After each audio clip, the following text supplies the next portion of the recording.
스몬비라는 단어가 있습니다. 스몬비, 스마트폰 좀비, 스몬비. 이걸 우리가 신조어라고 하죠. 이런 신조어들을 그대로 만약에 토익 시험에서 반영하고 있다면 재미있지만 어렵지 않을까요? 토익이 재미없지만 배우기 쉬운 이유는 이런 스몬비와 같은 신조어에 대한 반영이 없어요.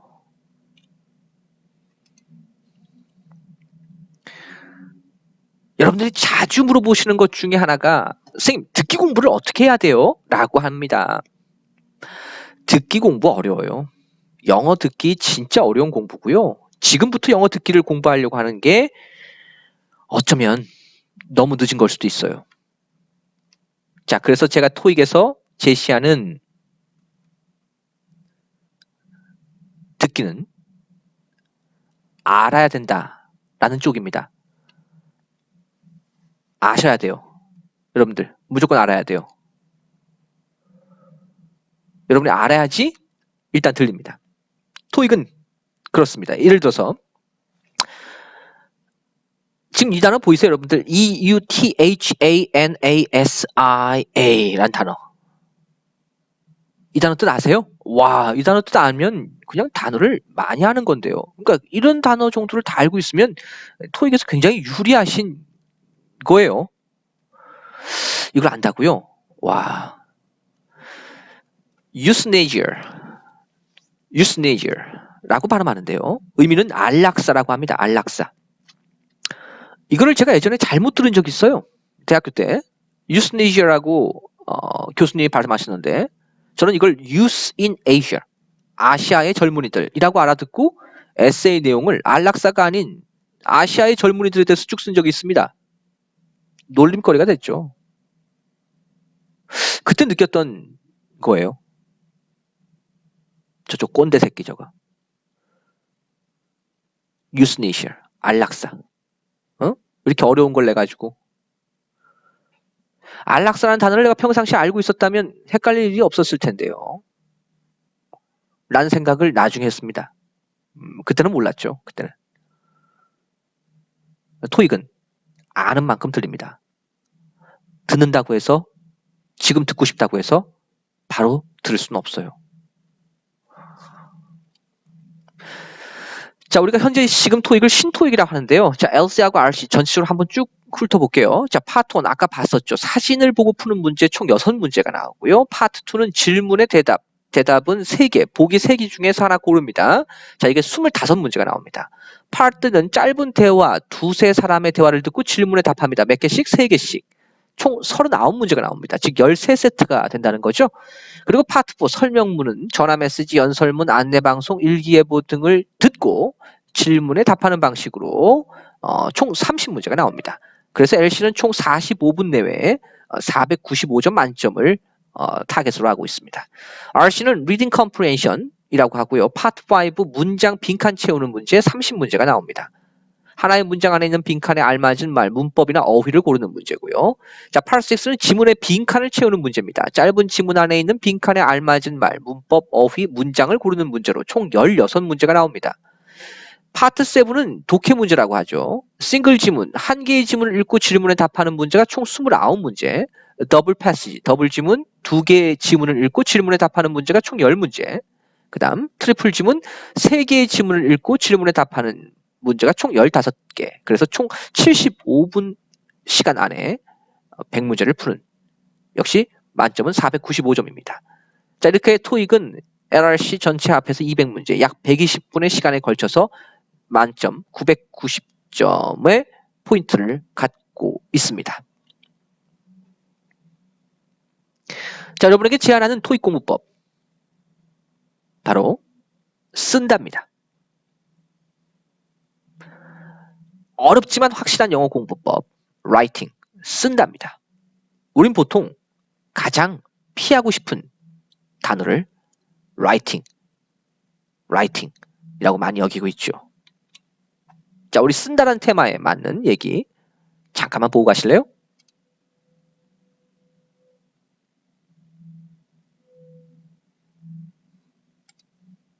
Welcome back to Engvid. Here we are with a writing lesson. We are looking at the skill of showing, not telling, and it's going to transform your writing as long as you put it into practice afterwards. Show, not tell. What's he talking about? When we're writing, we want to avoid simple statements that don't really add any description or flavour. For example, the man was stressed. Boring. Instead, I want you to paint a picture. I really want you to describe that the man is stressed without telling me that he is. So how can you do that? We're kind of trying to avoid this word and describe it instead. So what's he doing? The man was fidgeting. He's fidgeting. He's so stressed he can't sort of stay still and biting his nails. Okay, so pick out a couple of details that show how the person was. Next one. The room was messy. Again, it's a simple sentence in that it's just one sort of main clause. And it's not very interesting. Much better to describe the items in the room that make it messy. For example, there was a leftover pizza, dirty clothes were strewn. I'll write that word for you.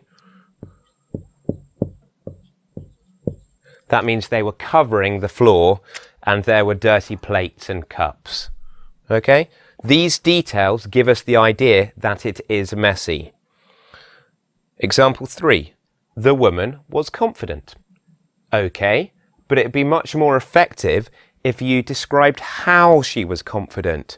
So how does she move? How do other people react to her? She strode, that means she walked, but with purpose. Okay, so I've picked an interesting verb.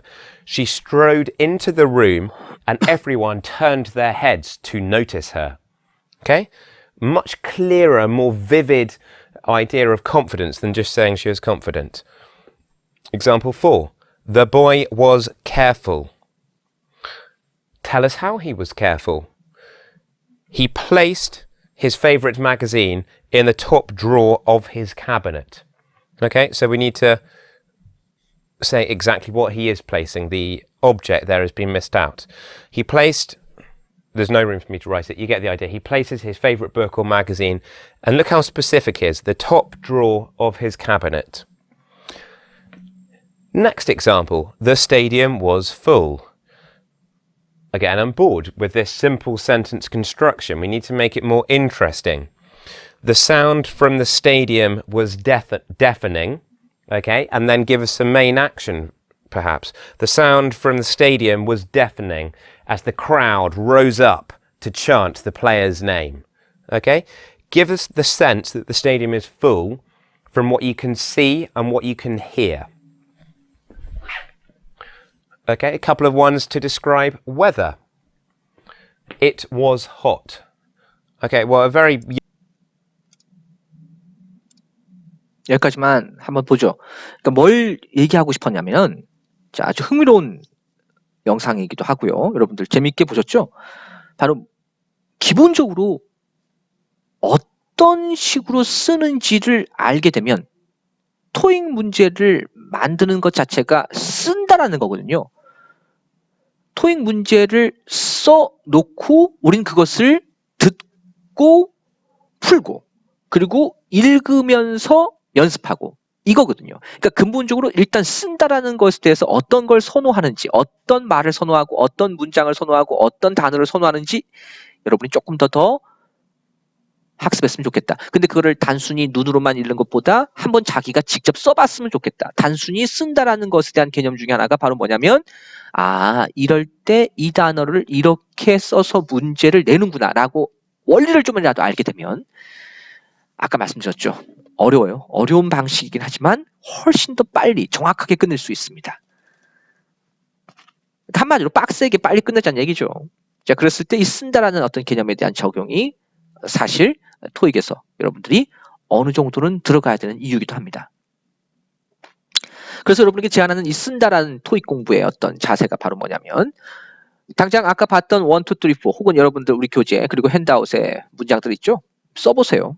그냥 쓰면 돼요. 그냥 노트에다가 한번 써보시는 거야. 한글 해석을 보고 영어로 바꿔보는 영작 연습도 괜찮아요. 근데 그건 너무 힘들 것 같으니까 일단은 영어 문장을 그대로 베껴 써보세요. 베껴 써보시면서 똑같은 학습 방법 천천히 한번 확인해 보는 거야. 아, 이럴 때 is being pp를 쓰는구나. 아, 이럴 때 전치사 for를 써야 되는 거구나. 이럴 때 as를 썼네. in을 쓸 것 같은데 of를 쓰네. 이런 것들을 눈여겨 보시면 돼요. 쓰면서요. 그냥 단순히 밑줄 치면서가 아니라 자기가 직접 스펠링을 쓰면서. 자, 그다음에요. 이 토익 영어가 갖고 있는 가장 큰 특징 중에 하나가 바로 미국 영어가 아니란 점입니다. 일반적인 우리 밖에서의 어떤 영어 회화 사이트는 대부분 미국 영어를 지향하죠. 미국 사람들은 이렇게 말한다. 미국 사람들이라면 그렇게 표현하지 않는다. 미국 영어는 이렇다라고 광고하고 있고 실제로 그걸 가르쳐 주는데 역점을 두고 있고 우리가 그렇게 얘기하지 않음에 대해서 실제 살아있는 영어가 아님을 지적하는 대부분의 광고가 있습니다. 토익 영어, 미국 영어가 아니에요. 미국 사람들 토익에서 나온 표현들 쓰지 않습니다. 자, 그게 토익의 장점이라고 저는 생각합니다. 자, 어카운트란 단어가 있어요. 어카운트란 단어가 있습니다. 이 어카운트란 단어가 통상적으로 여러분은 그냥 계좌로 많이 알고 계실 겁니다. 계좌. 자, 단어 사전에 어카운트가 첫 번째 뜻 계좌 써 있네요. 자, 그다음 설명, 기술, 보고, 그리고 계정이란 말도 있고요. 그리고 고객이란 말이 있는데요. 실제로 토익에서는 이 어카운트란 단어의 포인트를 계좌. 자, 요거 요거 지금 이걸 할 수 없구나. 이게 어떻게 하면 여기가 안 보이네. 여기 있다. 여기 있었군요. 사인펜으로 할까? 됐다. 이거 보인다. 여기 지금 계좌. 그 다음에 계정. 그 다음에 고객. 그리고 여기서 뭐야? 설명, 기술. 이런 것도 다 있죠. 그렇지? 자, 토익에서는 보통 어카운트라고 하면 다시 한번요. 계좌, 계정, 설명, 그리고 하나만 더. 고객. 고객 관리할 때 고객. 여기까지를 어카운트로 출제를 해요. 더 내지도 않아요. 딱 거기까지예요. 플라이어라는 단어가 있어요. 플라이어. 여기 보세요. 플라이어. 비행사. 조종사라 써 있죠. 비행기 승객 있죠. 연 있죠. 근데 플라이어는 토익에선 전단지죠. 그게 토익 시험의 장점이에요. 미국 영어 아니고요. 사전에서 나온 순서 그대로 아니고요. 자, 그러니까 토익을 왜 기출 문제로 해야 되는지 정확한 답이 나오는 겁니다. 자, 우리 듣는 거 다시 한번 얘기할게요. 듣는 건 자면서도 하는 거예요. 24시간의 포인트가 듣기예요. 하루 종일 하는 거야, 여러분들. 듣기 하루에 3, 4시간 했다고 많이 듣는 거 아니에요. 듣기 하루 종일 하셔야 돼요. 지금 이 순간도 제 한국어 듣지 않고 영어로 계속 듣는 거여야 돼요. 그게 원래 듣기입니다. 그래서 말씀드립니다, 여러분들. 자, 토익에서 제대로 하는 듣기 공부법. 자, 한 번 더 얘기할게요. 토익이에요. 토익 듣기는 읽습니다. 56, 57, 58번. 문제 읽어보세요.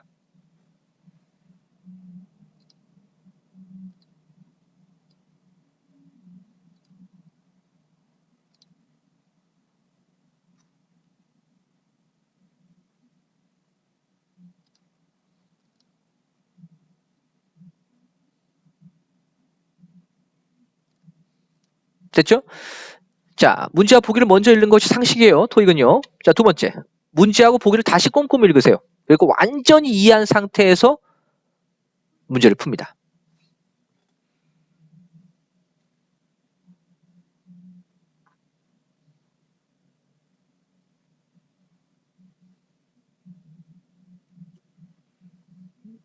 자, 문제 보기예요. 그러니까 지금 어떤 상태를 얘기하냐면 듣기 공부를 얘기하는 거거든요. 지금 문제 풀자라는 게 아니라 자, 아까 56, 7, 8번에서 문제하고 보기를 간단하게 보고 문제를 푸는 방법, 그리고 문제하고 보기를 다 보고 문제를 풀었다면 다시 한번 꼼꼼히 읽고 완전 이해한 상태에서 다시 한번 풀어보는 방법.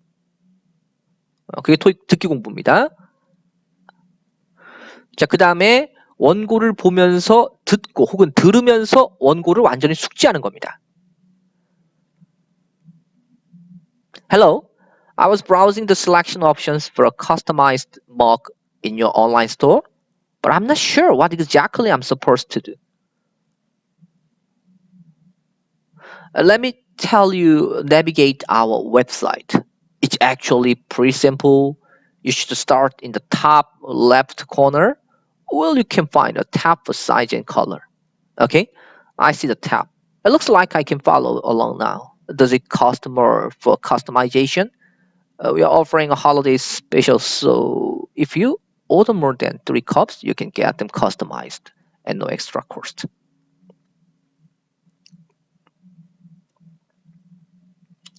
자, 이번엔 숙지된 원고를 읽으면서, 자, 여러분 숙지된 원고, 이게 원고가 숙지가 됐다고 간주하고요.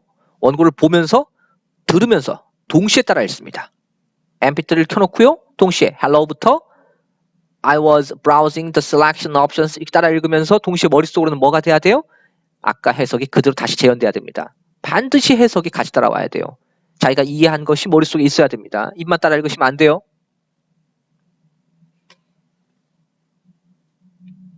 자, 그렇게 완전히 이해한 문제와 원고를 계속 듣기. 그렇게 해서 짜투리 시간까지 활용하는 거.